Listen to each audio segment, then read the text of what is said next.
পুরো দিনের প্ল্যান যেমন সকালবেলা এখানে আসলাম বসন্ত তারপরে ফ্যামিলির সাথে রাতে বের হব, সব হাজবেন্ড বাচ্চা কাচ্চা এদের নিয়ে একটু বের হব। আর কেমন লাগছে, আমরা বাঙালিদের বিশেষ কিছু প্রোগ্রাম যেমন পহেলা বৈশাখ, পহেলা ফাল্গুন, এগুলো তো সবসময় ভালো লাগে, সেই ভালো লাগা থেকেই আসা। সকালবেলা আসলাম আর আসছি আমার মানে কাছের মানুষের সাথে, আর প্রতি বছরই আসি, খুব ভাল লাগে।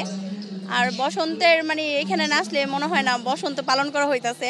বসন্ত শুরুতে এখানে আমাদের আসতে হয়, ভাল লাগতেছে অনেক। আজকে পহেলা বসন্ত, একই সাথে ভালোবাসা দিবস, ভ্যালেন্টাইন্স ডে, এই জন্য ভালোবাসা মানুষের সাথে আসছি, একসাথে দুইটা প্রোগ্রাম মানে দুইটা উৎসব একসাথে পালন করার জন্য। খুবই ভালো লাগছে এখানে এসে।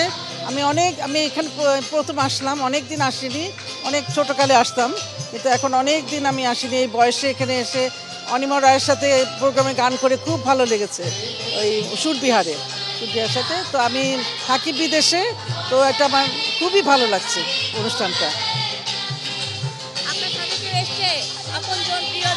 আমার সাথে প্রিয়জন, আমার প্রিয়জন হলো যে ওরা আমার প্রিয়জন, বুঝেছে।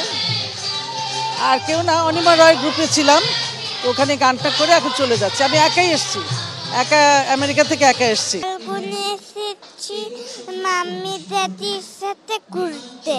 কেমন লাগছে? খুব ভালো।